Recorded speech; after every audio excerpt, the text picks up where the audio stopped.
안녕하세요. 하와이 깡시골 비갈렌지 산골에 사는 아줌마 코나 조아입니다. 세상에는 수없이 많은 사람들이 있고 모두 저만의 독특한 성격을 가지고 있습니다. 생김새만큼 생각도 다르고 완벽하게 같은 마음을 가진 사람은 아무도 없습니다. 그런데 왜 모두 엄마라는 존재가 되면 자식에 대해 한결같은 마음을 갖게 되는지, 나의 엄마와 너의 엄마는 분명 다른 사람인데 우리가 엄마 이야기를 할 때면 모두 나의 이야기인 양 격하게 공감하게 됩니다. 힘들수록 가장 먼저 찾게 되는 사람이고 엄마라는 소리만 들어도 코끝이 찡해 오는데, 자식들은 그런 엄마에 대해 얼마나 알고 있는지 제대로 알지도 못하고, 아니 알려는 시도조차 해본 적 없는 것 같습니다. 가정의 달이라는 5월, 한국에는 어버이날이 다가옵니다. 미국은 크리스마스를 제외하고는 추수감사절처럼 거의 모든 기념일이 몇 월 몇째 주 무슨 요일이라고 명시되어 있습니다. 미국은 뭐라도 하나 사줘야 할 것 같은 어린이날은 없고 어버이날도 지정되어 있지 않습니다. 대신 어버이날로 묶지 않고 5월 둘째 주 일요일 엄마의 날 Mother's Day, 6월 셋째 주 일요일 아빠의 날 Father's Day로 개인주의가 평배한 미국답게 개인 플레이를 하는 듯 보이지만, 두 날이 다 일요일로 가족들이 모이기 쉽게 해놓은 걸 보면 개인주의가 아닌 가족 중심적인 것도 있는 듯 합니다. 동서고금을 막론하고 아빠보다는 엄마의 모성애와 엄마를 향한 아이들의 애틋함이 더하기에 어쩔 수 없이 미국도 아빠의 날보다 엄마의 날을 더 크게 기념합니다. 그래서 미국에서 1년 중 식당이 가장 바쁜 날이 Mother's Day, 엄마의 날입니다. 이렇게 엄마의 날이 다가오면 저도 자연스럽게 한국에 계신 팔순의 노모 생각이 나타나서 눈시울이 붉어집니다. 오래전 읽었던 소설의 한 구절에는 우리 엄마도 나의 엄마이기 전에 꽃다운 청춘과 큰 꿈을 지닌 한 여자였으며 엄마의 엄마에게 무한 사랑을 받았던 한 사람이었다 라고 나옵니다. 그런 한 여자는 시집을 안 가겠다고 늦게까지 버티다가 할아버지 등에 떠밀려 가난한 농사꾼 집에 사진만 본 남자와 결혼을 합니다. 독한 허울 시어머니와 줄줄이 딸린 시집 식구들과 고된 시집살이를 했고, 살림미천이라는 첫째 딸, 아들인 줄 알고 유명한 장명소에서 이름까지 쥐어놨던 둘째 딸, 그리고 연년생으로 셋째 딸을 낳았고, 쓸데없는 계집애들 밥만 축낸다는 할머니의 구박에 빈몸으로 능력도 없는 남편을 끌고 분가를 했답니다.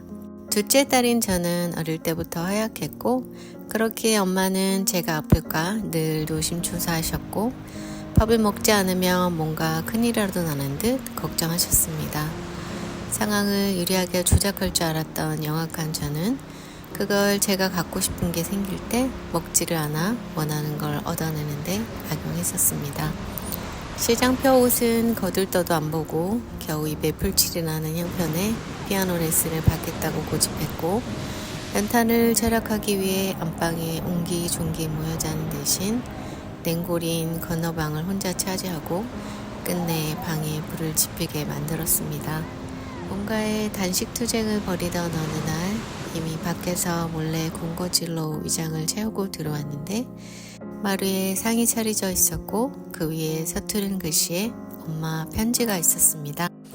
내용이 다 기억나지는 않지만 아직도 선명한 글귀는 갖고 싶은 걸 갖지 못하는 너보다 해주지 못하는 엄마 마음이 100배, 1000배 더 아프고 속상하다. 정말 미안하다 였습니다. 한없이 주기만 하면서도 늘 미안해하는 그런 사람이 엄마 말고 또 있을까요? 그 후로 저는 엄마를 더한 고생으로 몰고 가는 무리한 요구는 하지 않았습니다. 공문과를 가고 싶다 했을 때 엄마는 단칼에 돈벌이 안 된다 자르셨지만, 신문이나 잡지에 별거 아닌 제 글이 실릴 때는 신춘문예 당선이라도 된 듯 좋아하셨고 자랑하고 다니셨습니다. 엄마가 자식 앞길 막은 것 같다고 아이 봐줄 테니 하고 싶은 거 해보라 하고 어린 손주를 떠맡았습니다. 단 하루 아이 아빠에게 아이 맡기고 야유회를 따라간 날, 그 아이가 전신에 화상을 입고 응급실에 실려갔습니다. 제가 응급실에 달려갔을 때 붕대에 온몸이 감겨 작은 미에라 같은 아이와 그 흰 붕대보다 더 하얗게 질린 얼굴의 엄마가 전부 내 탓이라며 가슴을 치며 자책을 하고 계셨습니다. 다친 손자도 걱정이고 매일 눈물의 연속으로 음식을 못 넘기는 딸에게 밥을 떠먹이며 저의 절망을 오롯이 다 받아낸 엄마가 무슨 잘못이라고 밤낮으로 마음고생을 함께 했습니다. 엄마의 그 앙담한 입, 그리고 비장하기까지 해보이는 무표정, 저는 그게 뭔지 압니다. 행여 자식 마음 아플까, 마음 약해질까 안으로 울음 삼킬 때 나오는 표정입니다. 아버지가 오랜 투병으로 재산을 탕진하고 마음 중반에 세상을 등졌을 때 엄마는 울지 않았습니다. 긴 병간호에 지쳤나 보다 했는데 남편을 묻고 돌아온 날 어린 자식 넷이 잠든 후 벽에 얼굴을 묻고 참았던 울음을 쏟아냈습니다. 아빠의 부재로 혼자 생계까지 책임져야 했던 엄마. 그때의 엄마를 움직이게 한 것도, 고되고 힘든 시기를 버티게 한 것도 자식에 대한 사랑이었습니다. 엄마는 저희 아이가 놀림당하거나 맞고 오면 바로 학교로 달려갔고, 머리에 물을 넣어 강제로 6개월간 살을 내릴 때는 무거운 머리로 잠 못 자는 아이를 토닥였고, 머리에 생긴 땜빵으로 머리에 심는 수술이 실패로 돌아갔을 때는 과대광고로 손자를 속인 병원을 뒤집어 엎었습니다. 저는 아이 하나로 가슴이 찢기고 있었지만 그걸 바라보는 엄마는 가슴이 썩어 문드러지는데도 눈물 없이는 볼 수 없는 날들을 묵묵히 견디며 아이와 저를 지켜냈습니다. 그렇게 사람들이 훌륭하다, 대단하다, 존경을 표할 때 제가 들을 칭찬이 아니기에 양심통이 생겼고 따로 재주 부린 곰에게 미안해졌습니다. 저는 엄마를 급할 때 달려오는 119 구급대로, 돈이 떨어졌을 때는 ATM기로, 무슨 말을 쏟아내도 다 들어주는 상담가로 엄마를 이용하기도 했습니다. 여자를 희생적인 엄마로 만든 건 자식이란 존재인데 대다수의 이기적인 딸은 엄마의 희생을 엄마니까 라는 이유로 쉽게 잃어버립니다. 이용만 해먹어 죄송하다 하면 이용해주는 자식 많아 지금껏 녹슬지 않고 잘 지냈다고, 그래서 행복하다고 말합니다.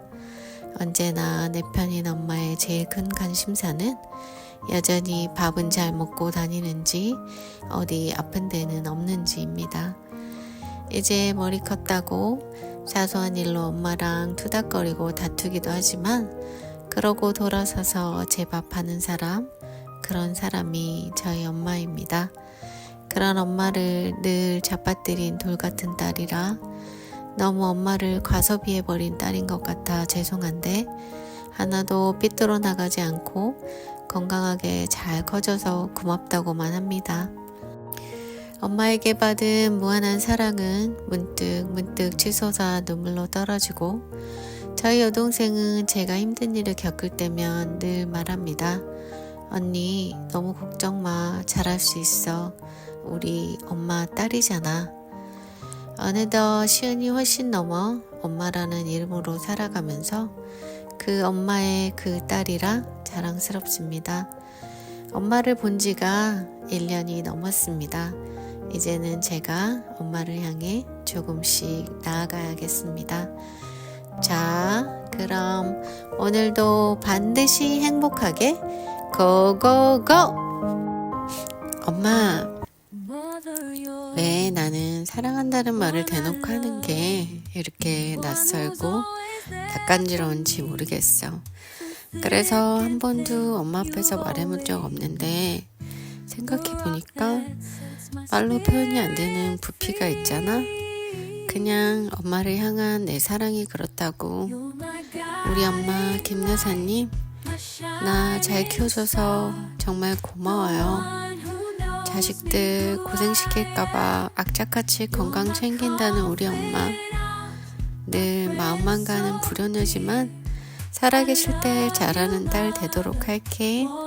나 안 아프고 잘 먹고 잘 싸고 잘 사니까 너무 걱정하지 말고 정말 정말 많이 사랑해 엄마. From tiny steps